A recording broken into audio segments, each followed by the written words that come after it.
Good morning, everyone, and thank you so much for participating in our Caring and Coping series coming to you from WorkWell NYC.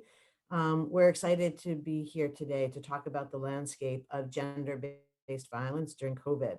It's a serious conversation about a serious topic that's really exacerbated during this difficult time. And so we're so grateful to have the opportunity to learn more, increase our awareness, understand how we can recognize and support folks who might be facing gender-based or intimate partner violence.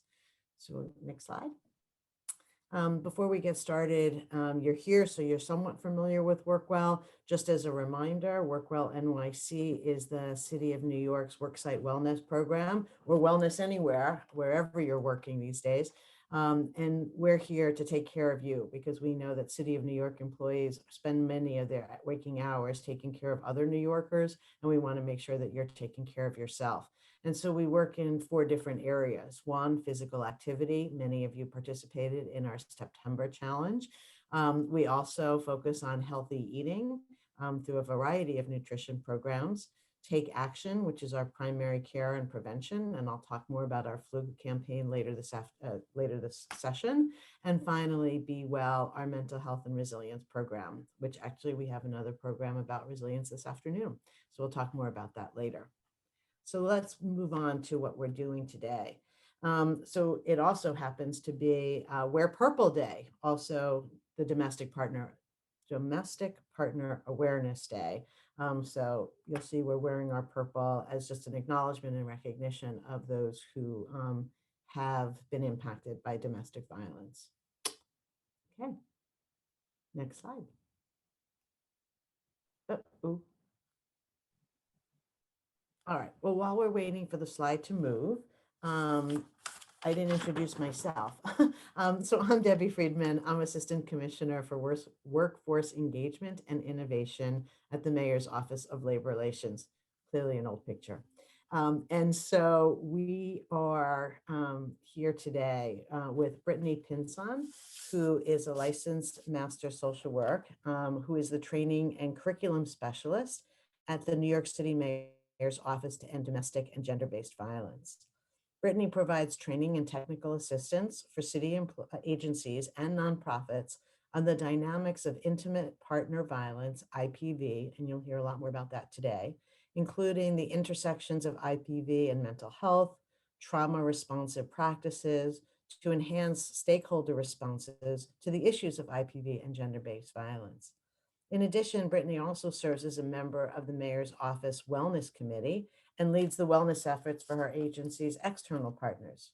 She has 6 years of academic and professional experience addressing mental health and housing disparities amongst foster care, HIV, AIDS, GBV, and homeless populations.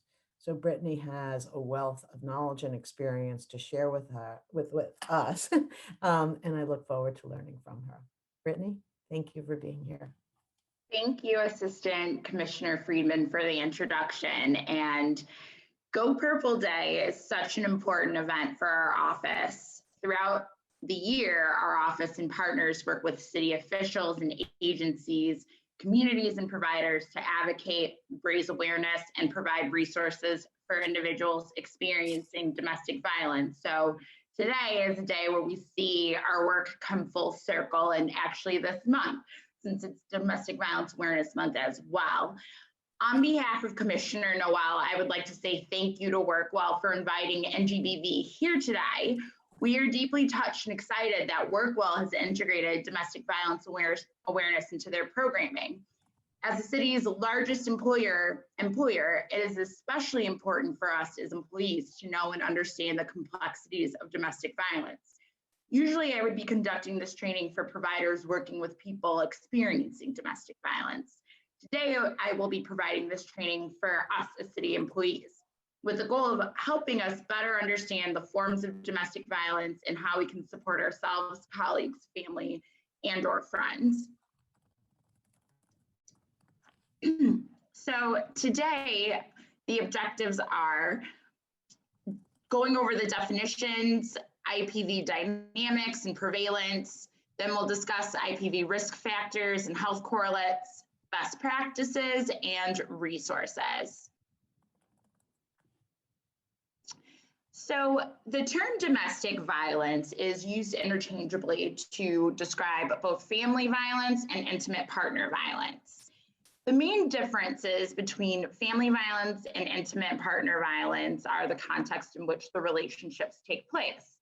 So in the dynamics of a family violence relationship, persons are related by blood, people could be married, right? So we're talking like a husband and wife, could be a caretaker. So it could be a grandparent and grandchild, adoptive family, chosen family, foster care family, right? So when violence takes place within the context of a family unit, that is family violence.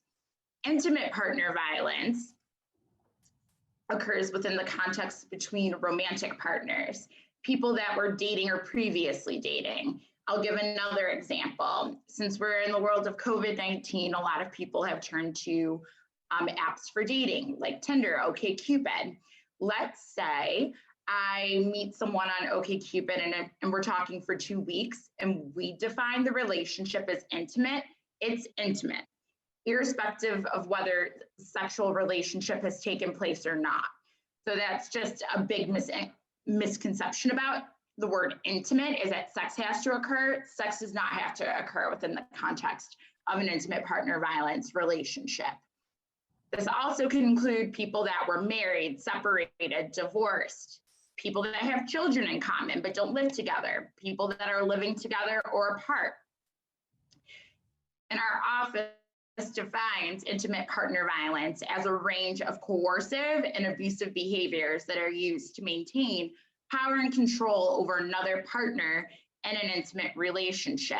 The reason why we highlight coercive and abusive is because one of the other big misconceptions about domestic violence or intimate partner violence is that it's physical, right? But we know and we'll learn that domestic violence can take place through many different forms, which you can't see. They can be covert or overt behaviors.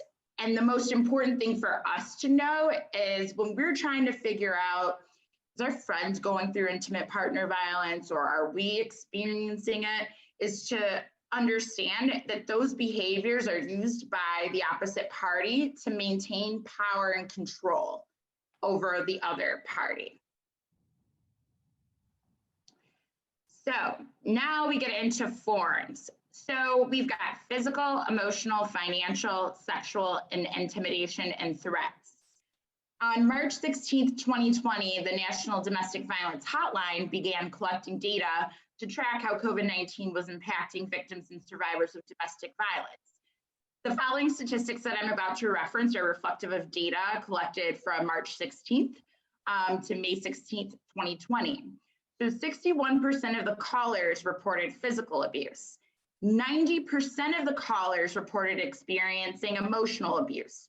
24% of those callers reported experiencing financial or economic abuse, and 11% sexual abuse. Some of the forms of intimate partner violence that I specifically like to highlight are intimidation and threats, right? Using systems. So what would this look like? Let's say I'm dating someone named Jack and he's using, he's being physically abusive, he's gaslighting me, and because of this, I go to a therapist. Now, let's say I tell Jack that I want to leave you, and he says to me, if you leave me and we have kids, I'm gonna go to the court and tell them that you're crazy because you're using mental health services. That's an example of using a system against someone to maintain power and control. Immigration is another big one, right? So for people that are undocumented who are in an intimate partner violence relationship, the opposite party could say to that person, well, you're undocumented, so no one's going to believe you. And if you do go to the police or if you do disclose this, what's going on, then I'm gonna send you back to your country, using that as an intimidation and threat. Others, financial, restricting someone's access to their own finances is a major one, and it creates a big barrier to leaving. Restricting or sabotaging employment. If a partner's always showing up at your job the same time every day, right, and the boss begins to notice like what's going on, that could create issues in the workplace. Sabotaging credit is also another huge form, right? We don't hear of that often, but if I am experiencing abuse, I have excellent credit, right? And my partner restricts my access to viewing my credit report and bank account and tracking my bills, right? And instead, uses that to use my credit to benefit themselves in some way, right? That's another example. Gaslighting is also something I want to highlight because gaslighting is very dangerous, and it's very hard to determine when you're in it if you're being gaslit or not. And gaslighting is named actually after a classic movie. And with gaslighting, it is when someone makes you believe that your reality is a false reality. And I'll just give a quick example of this and that we give during our trainings. Let's say I am horrible at remembering my keys. So I live with my partner, I get a key hook, and every single day I put the key on the hook when I come in and when I am about to leave, right? So it should be there, the key. One morning I get up, the key is gone, and my boyfriend, hypothetical boyfriend Jack, says, "Oh my God, you lost your keys again? You're crazy. Like, what's going on? How can you even keep track of your own life? Like, how can I even trust you to pay bills, right? Like, I need all your financial information because you can't even keep track of keys, right?" But meanwhile, we know that Jack has hidden my keys. That's an example of gaslighting. And just to wrap this slide up, I just want to give some COVID-19 specific IPV dynamics, which include escalating control by requiring or preventing a partner from conducting essential activities, escalating control and isolation techniques, such as accusing the partner of trying to infect them with COVID-19, preventing partners from seeking medical attention, sharing misinformation about the pandemic to control them or frighten. Next slide, please. So here are some statistics. So more than 1 in 3 women and more than 1 in 4 men have experienced rape, physical violence, and or stalking by an intimate partner in their lifetime. So this statistic is coming from the CDC, Centers for Disease Control, which is a part of the federal branch of our government. I have several caveats to add to the statistic, right? We're looking at it and we're saying, wow, this is really high for both women and men. Yes, but it is only representative of rape, physical violence, and stalking. So we're not talking about other forms such as emotional abuse or intimidation and threats. And this is only representative of heterosexual relationships. So that's just something to keep in mind. And even though the statistic is high for men, men are still more likely statistically to carry out the most violent forms of intimate partner violence. Also, the last 2 statistics are from our office just to highlight the increase of traffic during COVID-19. So since March 18th, the New York City Family Justice Centers, which we'll talk about towards the end of the presentation, assisted 14,925 clients, including at least 6,742 new clients, right? And that's from March 18th to October 11th. From March 18th to October 11th, there were 400,000 visits to New York City Hope, which is our online resource directory for everything gender-based violence related. And we'll also talk about that towards the end of the presentation. So that is an average of 521 visits a day.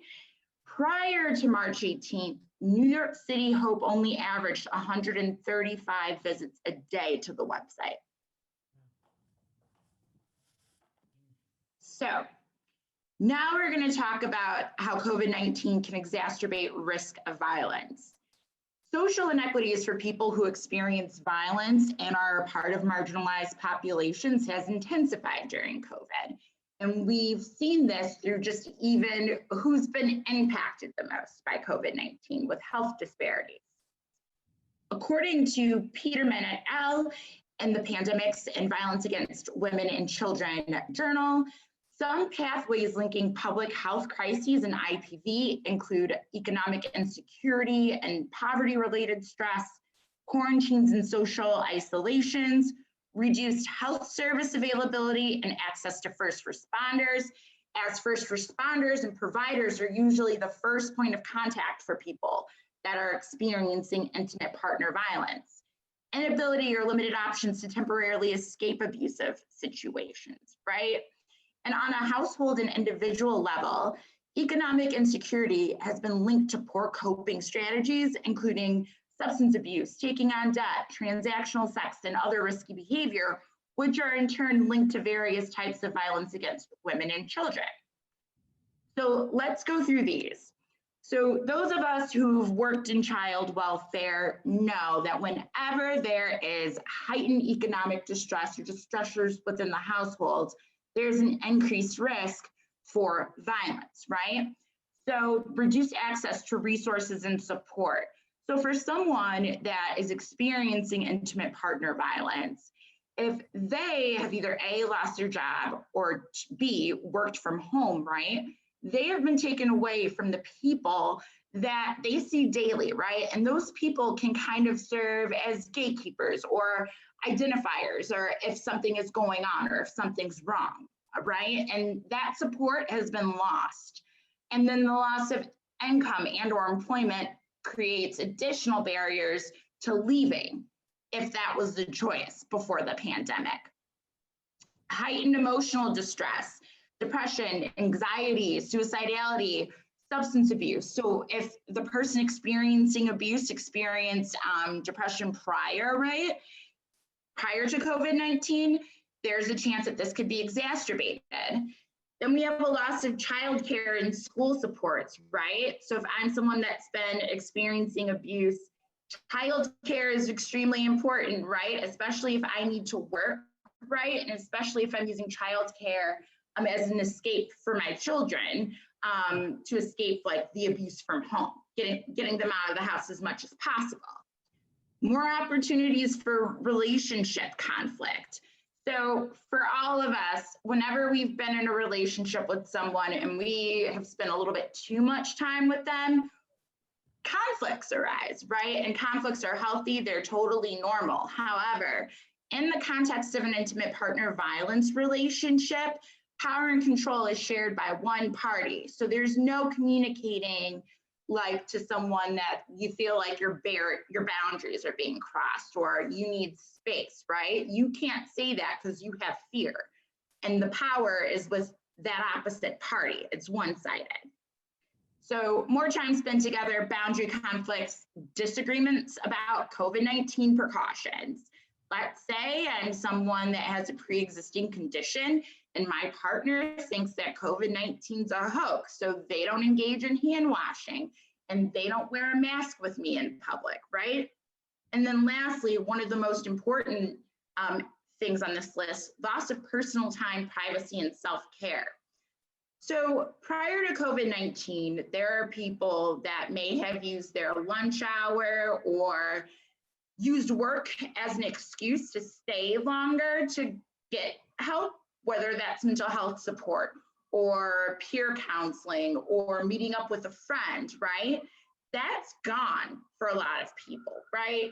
And so now we're shifting into telemedicine, which I think is beautiful. Telemedicine is definitely great, especially great for people who are non-compliant with services because it's just very easy. But for people that are experiencing intimate partner violence, this creates unique risk and unique creativity and how the provider and person experiencing abuse can communicate, right? Because if it's within the home, you have to come up with certain language to let each other know, stop, it's not safe to talk. He's just he came in here, right? So how do you determine safety and navigating safety language with your provider during COVID-19? And then also, if I'm experiencing abuse, I may not have access to my cell phone, right? Or the internet, because my partner might take those things away from me. And then lastly, less time for mental health support activities. So as I mentioned before, work for a lot of people is an escape, just for even people that aren't experiencing intimate partner violence. Work serves as an escape for them. So as we've transitioned into working from home, or people have lost their jobs, right? Having that hour lunch break to, escape abuse or to meet with a friend, or saying to your partner, I'll be home at 8 because I have work to do, right? While you're going to meet with a friend, right, for support, like that's no longer happening. So this is just some examples of how COVID-19 can exacerbate risk of violence. So forms, impacts, and barriers. I'm going to explain this slide within the context of us as workers, right? So we know kind of what to look out for. Forms, impacts, and barriers are always intersecting with each other, and they create a very unique situation for the person to leave. So let's say I work at X agency and I'm experiencing forms of gaslighting and physical abuse, right? How might that look at work, right? I might present as being depressed. My productivity might go down, right? I might be, fearful to speak up or to take initiative on certain projects, right? And how does gaslighting, right, and that impact with me experiencing heightened depression, or, issues with my self-confidence and being self-assured, that creates a barrier for me to feel like I can disclose this abuse to anyone, because who's going to believe me, right? Like, am I even worth even disclosing this? Like, am I even being abused, right? And so this is just things for us, right, as supervisors, managers, and just people in general, just to keep our eye on that, when people are experiencing different forms of intimate partner violence, the impacts can look very differently, and even anger can be one, right? When we're working with clients, or angry clients in quotes, right? The difficult clients, it can be very hard, right?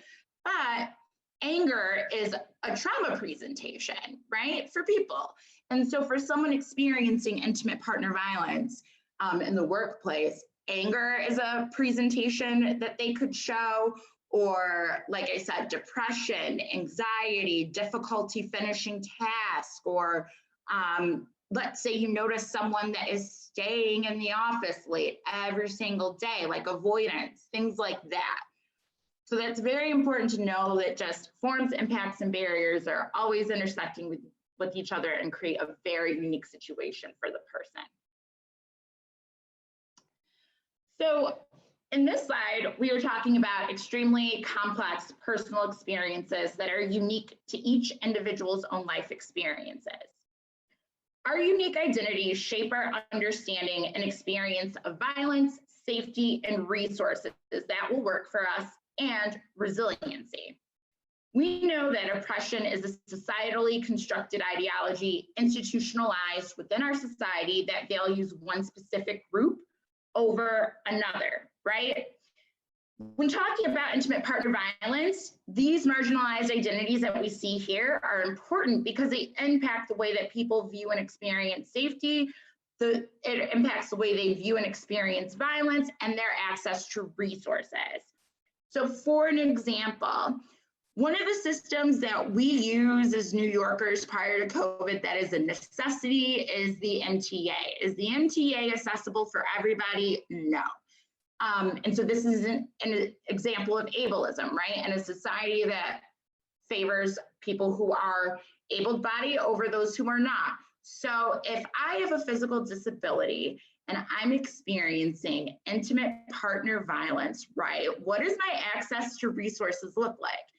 If the MTAs doesn't have like robust transportation accessibility on all of the lines, right?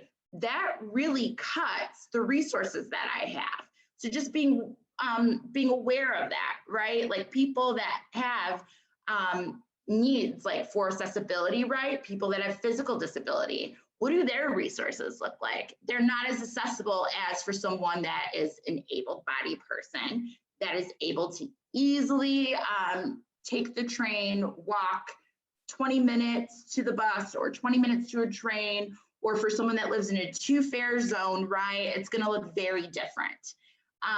Also, with just, we've seen this with racism as well, right? Is it safe for everyone to call 911? No, it is not, right? So keeping that in mind when you're telling people to call 911, right? 911 is not safe for everyone, and it won't show up in the same community for everyone at the same time. So like if I live in the Bronx or Park Slope, where's like emergency going to show up faster? Probably Park Slope.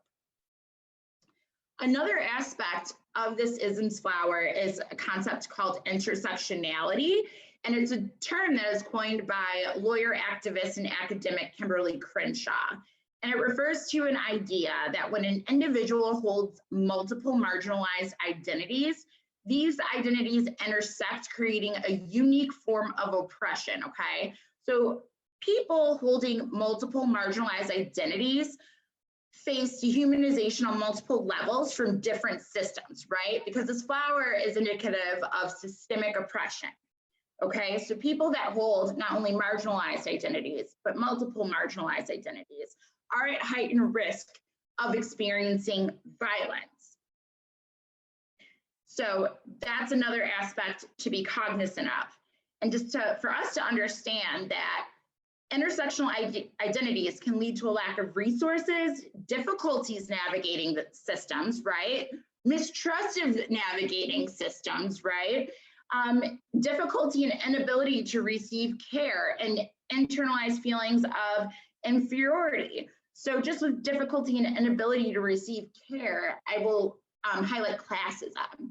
I'm from the Midwest, so I will give this example. Would someone that's from rural Kansas have the same access to mental health resources as, let's say, me, someone that lives in New York City? Absolutely not, right? So that's another, just a highlight of how being a part of a marginalized identity can lead to difficulty and inability to receive the services that you need.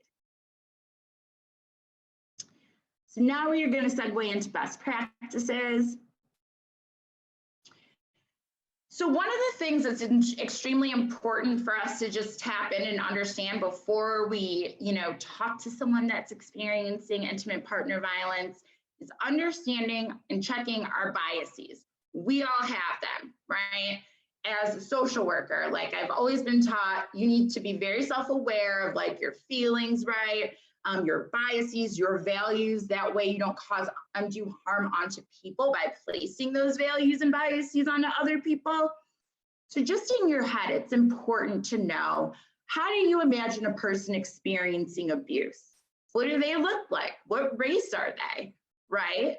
If LeBron James, someone like LeBron James comes to you and says, my wife is being physically abusive, would you believe them, right? How do we imagine a person who uses abuse? Are they tall, short, Hispanic, Black, thin, tall, right? Like I want to highlight here for us, just to be very cognizant of our biases, especially before we are going to confront or speak to people about intimate partner violence, so we don't cause undue harm and we don't place our values and our beliefs and our biases on the situation. Responding to disclosures. So here, these are some tips with working with survivors of intimate partner violence, but the same can be used with our friends, families, and colleagues. So you want to acknowledge the potential for past and or ongoing trauma, right? So recognizing that trauma can affect people in many different ways. We will all have very different responses to trauma. Trauma is not this aspect where it's like, okay, so everyone who is traumatized will appear sad or present as if they're dissociating. No, it can look in various different ways. It can present as anger, disassociation, right? So just being aware of that. You want to actively listen, right? And what are different ways that we do active listening or show that we're active listening? It's by nodding our head, turning our body over to the person that we're talking to and looking directly at them, right?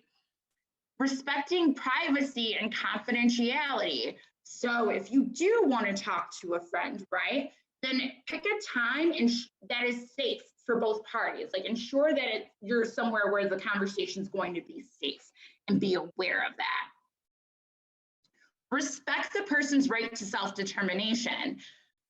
A lot of the time when people are disclosing abuse, they're not saying, I want to leave their partner, right? And for us in the role of friend, that can be very, very hard. And that's why I'm going to go back to like making sure you check your biases and your values before you decide to help. Because it's very important that we give people the right to self-determination. Some people just want the abuse to stop. They don't want to leave the relationship. And when we're reaching out to help someone, we need to be aware of that and we need to respect their right to self-determination. So using the following types of supportive statements, how can I best support you at this time, right? So support may not be you telling them you need to leave and you need to do X, Y, and Z. Maybe they'll say, is it possible that, you know, at 3 o'clock every day or every other day, we could just have like a 5-minute phone conversation or something, or can we meet after work, or like, can you hold on to my documents, or can you watch my kids on this day, right? Those are ways, right, that you could provide support. Defining your role. So this is more on a provider level, obviously just defining your role. What are your boundaries and limitations as a provider, right? What is the scope of your role? And what is the purpose of the steps that you're taking with that client to help them not resolve their issue, but help them, you know, reach their goals. Checking your biases, and I've already mentioned that. And avoid victim blaming statements, because victim blaming statements will cause more harm to the person. So that's why this all really just goes back to check in with yourself before you have that conversation. Look at your nonverbals and just be ready, right? Like, because when you're asking about intimate partner violence, like you need to be ready for what you might hear. And you need to just check in with your nonverbals, because sometimes they can communicate things you don't intend to communicate.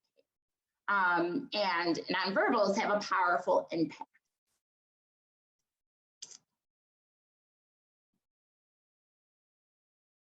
These are high-risk indicators for homicide that I'm going to point out. So if you know someone and they mention any of these, your ears should perk up. Stalking, strangulation, right? And strangulation, what happens? Someone's restricting your airflow, right? And this can lead to medical issues, and it can lead to the person forgetting about the abuse. Sexual assault and coerced sex occurs in 40% of intimate partner violence relationships. Escalation of the abuse, right? And during COVID-19, we just went over ways in which, you know, how the abuse can escalate. Access to guns does not mean this person has a gun. This means that they have access to getting one, whether it's from their grandparent, their parent, or their friend. Recent separation. So the first year after a person leaves an abusive relationship is the most dangerous for them.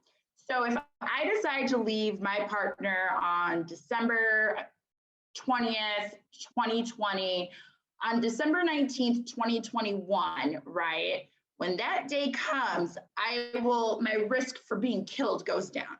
So the first year you leave, right, is the most dangerous. And lastly, a person being abused is children who are not the abusers. These are high-risk indicators for homicide. So now we're going to get into resources. We are almost through the training. So I am a part of the policy and training team. The Institute, which comprises our policy team, the training team, and New York City Healthy Relation Training Academy, was created to enhance city agency and community-based organization responses to domestic and gender-based violence, to identify areas for policy change and development, and engage our primary stakeholders in the identification and response to gender-based violence. We have our research and evaluation team, the New York City Family Justice Centers, which are co-located in the DA's office and located in every borough. These centers are a one-stop shop for people experiencing gender-based violence, and I will talk about them more on the next slide. We have our citywide outreach team that engages New York City communities through a variety of public engagement and education efforts. And our DV task force. In November 2016, Mayor de Blasio launched the task force, which is charged with developing a comprehensive citywide strategy to address one of the most urgent challenges facing our city. And we can go to the next slide. So the FJCs, all right, so we see that they are located in each borough.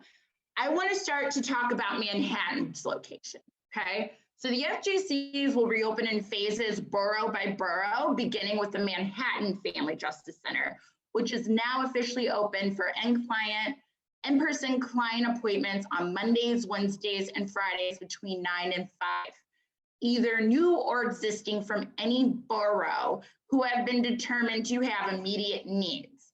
These clients will be seen via appointment only after being pre-screened by ENDGBV, FJC administrative staff, or Safe Horizon frontline staff to ensure that the client's immediate needs can only be addressed by coming in person to the Manhattan Family Justice Centers.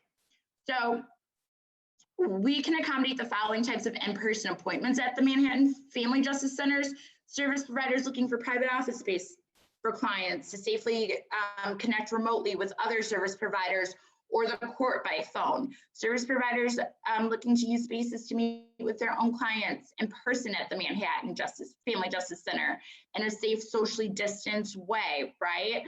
The goal of the service's first model is to continue to serve the majority of clients remotely, but provide a safe avenue for clients that have immediate needs and need to be seen in person at the Family Justice Centers.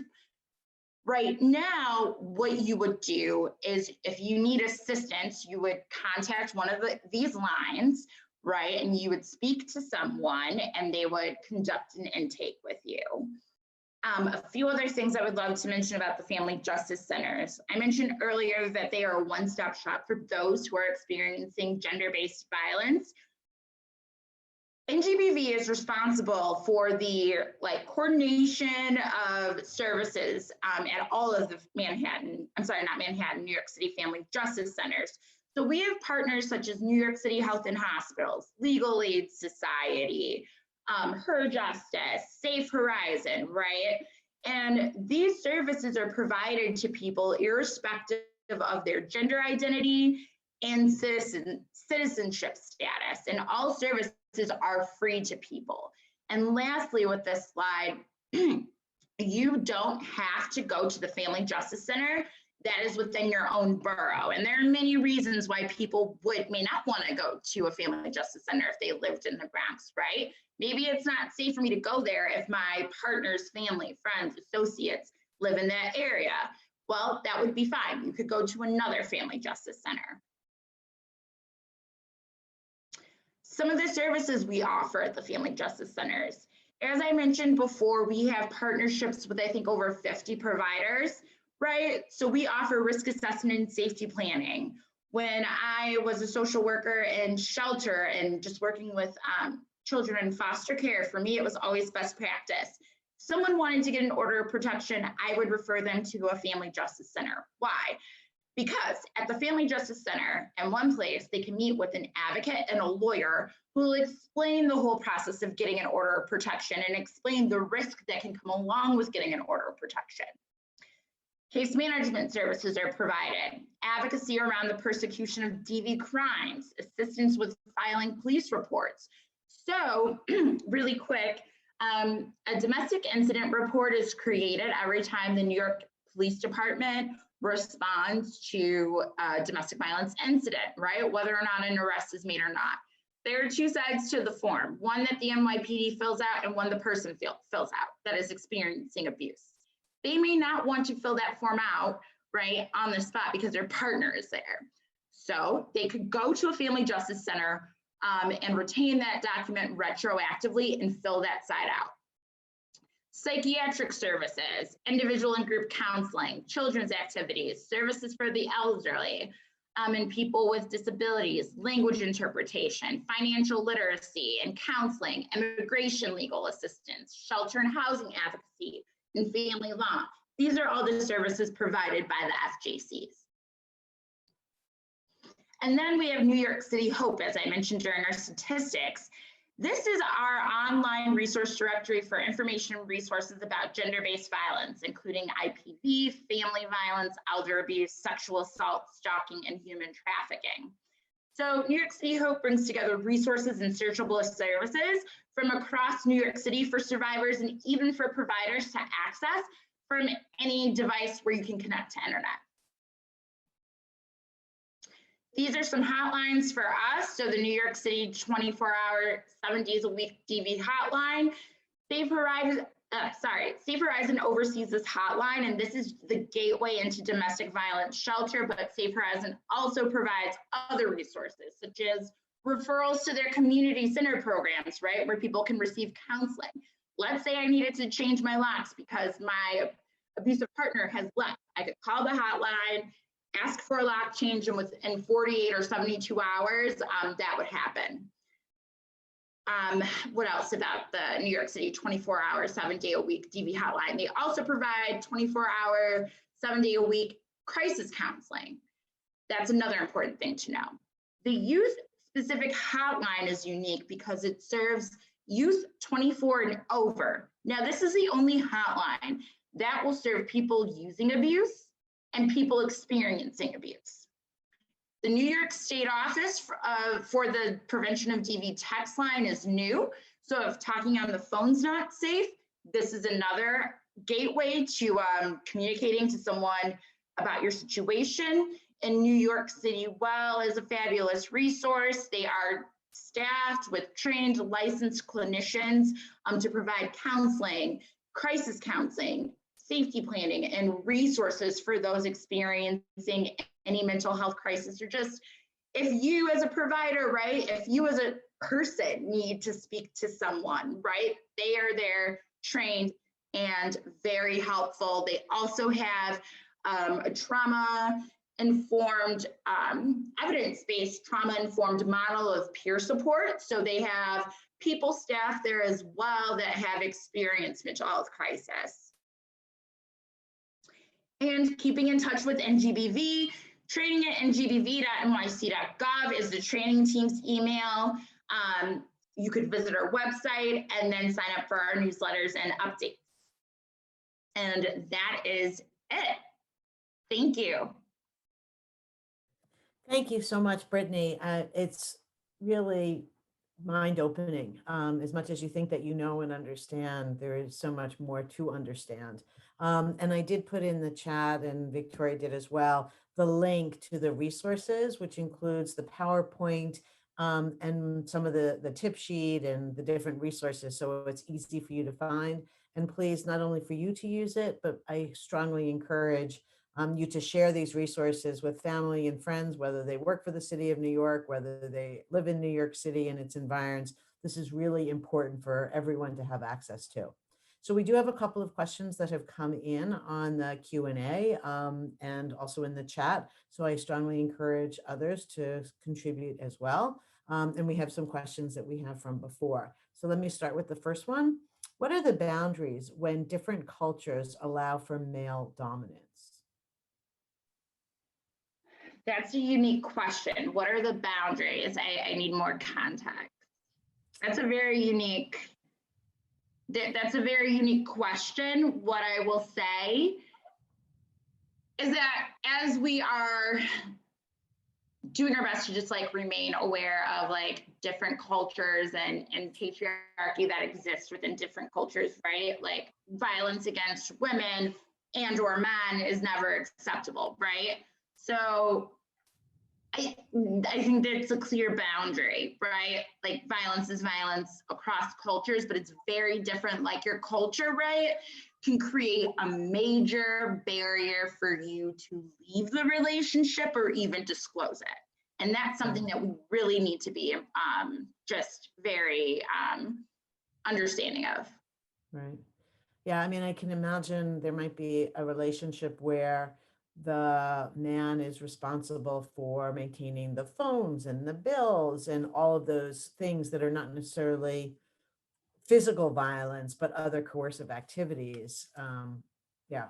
Yeah, And and that's why just being mindful of different cultures and how, like, what does patriarchy look in those cultures, right? right. And being very understanding of like the different forms of intimate partner violence, especially when we're talking about different cultures, because it may not be physical, but are we restricting access to your documents, to your telephone, to your credit cards to maintain power and control? Right. Or Yeah. is And it I guess because of like just status quo? Do both people have equal power in the relationship? right. Or does the And other? Mhm. right. And is it safe? I think Yes. that's probably some of it too. Some of it could be protocol, but it feels safe. It's fine. And sometimes not. And I guess I would encourage people, if you're not sure and you're in a situation, to reach out, use one of the hotlines, talk it through with a counselor of your particular situation, since it's hard to generalize, as you're pointing out. Yeah, and it's all going to be about, when it comes down to it, the main thing that separates a healthy from an abusive relationship is the element of fear and power and control. And a healthy relationship, both parties have power and control. Even in a toxic relationship, power and control is shared. In an abusive relationship, power stays with one person. So there's no compromising, no talking to them like, can I have my phone? I'd just like to use it, right? You Right. wouldn't feel comfortable doing so in an abusive relationship. Great, thank you. Nothing, not great. The next question is, what if the person was assaulted?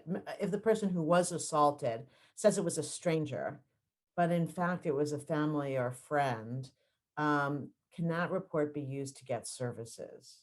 If they're fearful of saying who the actual person was. Yeah, services are available to anyone. If you're willing to disclose who it really is or not, I think that as providers, it doesn't matter who it is, it matters what was done to you, right? And like the impact of that. So I think that that person should seek out services irrespective of if they want to say who it really is or not. That doesn't matter, right? They should seek out help if they'd like to get it. Great. And where and when is the line drawn between somebody having a bad temper and being abusive? We get this a lot. So here's like what I will say. Anger management's not synonymous with intimate partner violence, because if I have an anger management problem, who do I get mad at? Anyone. When do I get mad at? Anytime, Everything. anywhere, any place, at anyone, right? So let me give you a quick example. Let's say my hypothetical boyfriend, Jack, and I attend a work party. Now, as I mentioned earlier, Jack gaslights me and is emotionally, physically abusive, right? I meet his colleagues. His colleagues are like, oh my God, Jack is so great. He's so nice. He's so friendly. He gets his donuts every morning. Like, we've really enjoyed having him as a colleague, right? Like, in that situation, Jack does not have an anger management issue because that anger is only isolated towards me. Thank you.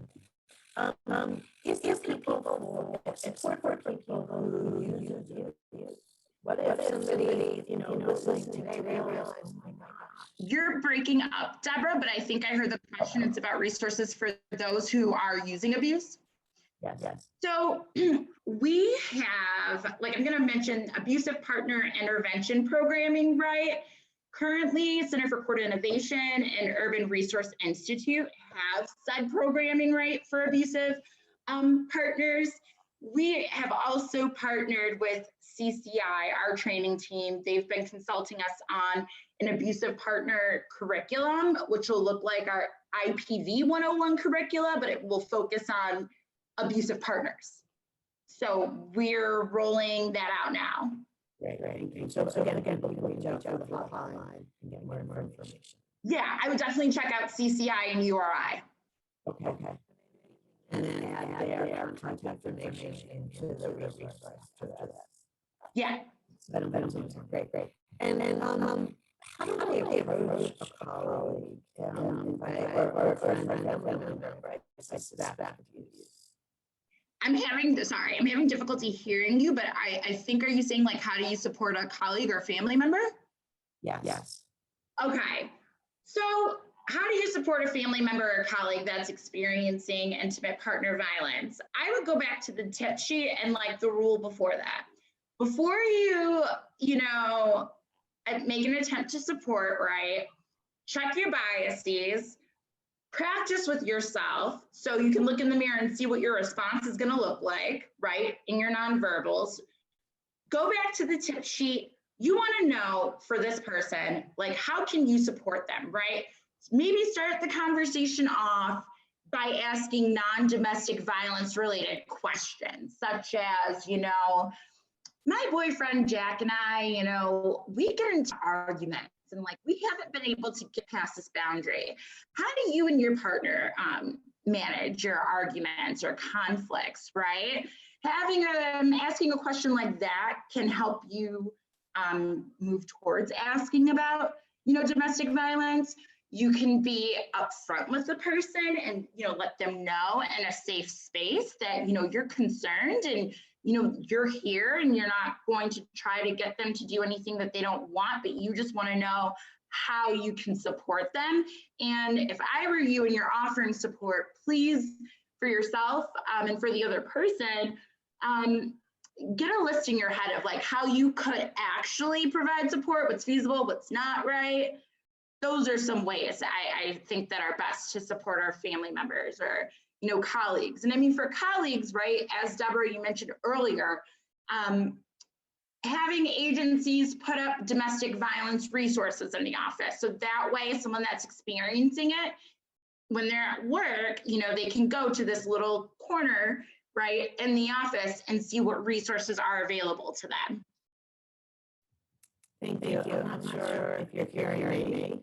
But I just want to also mention we have the New York City Employee Assistance Program and also WorkWell, which are also available. Can you hear me? Yeah, I can hear you. And yeah, those are fabulous resources as well, EAP and New York City Well. And like, it's important for those resources as well to be, I think, promoted within our offices, right? Because, addressing a colleague about it is a little tricky because there's a boundary, right? Between colleague, friend, right, in the workplace. But if we're in workspaces that promote mental health awareness and domestic violence awareness, then we make it easier for people to access those resources. Okay. So, Debbie, I'm gonna take over since it seems like people are having trouble hearing you. We do have one more question for you, Brittany, and this is that what types of IPV training and knowledge resources are available specifically for young people, especially since it's so important to inform them of signs and resources and hopefully make sure that they know what they can do before they encounter such abuse as they get older, or if they encounter it with, their friends as they're growing older, or even at such a young age. So do you know of any resources that would be helpful? Absolutely. I'm going to cite our New York City Healthy Relations Academy. They are charged with providing trainings and, they are charged with providing trainings, right, for youth around domestic violence. And the main goal is for prevention. And just another thing to mention about the Healthy Relationships Academy is that it's a prevention and education program that centers young people and their mission to end domestic and gender-based violence. Our community educators, who are amazing, and at this time they are trying to expand their partnerships with various types of agencies during COVID, right? They were mainly in the schools, right? But a lot has changed. They provide free interactive, intersectional, and discussion-based workshops to youth 11 to 24. Some of those topics include teen dating violence, healthy relationships, and consent. They offer skills-based workshops and trainings to parents and professionals working with the young people on how to discuss relationships, spot warning signs of intimate partner violence, and be a resource and ally to young people. So if you were interested in, reaching out to the Healthy Relationships Training Academy, you could reach out to the email that's listed in the PowerPoint, and I would forward you to their team. They're phenomenal. Thank you so much, Brittany. I think that's all the questions we have for today. If everybody can stick on, we have a poll next. So I'm going to launch the poll. Thank you, everybody. Yeah. All right, so the poll is live. The question is, I learned at least one way to provide support for someone impacted by intimate partner violence today. I'll leave that up for just a few more seconds.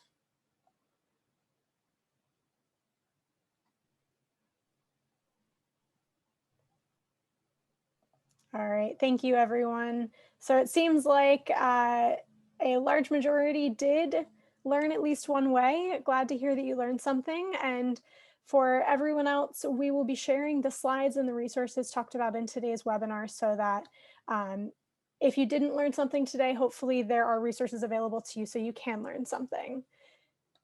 And before you go, I just want to share with you the next upcoming events that we have with WorkWell NYC. The rest of today, Caring and Coping Day 2, in about 30 minutes, we have a live Q&A, Building Your Mental Health Resilience.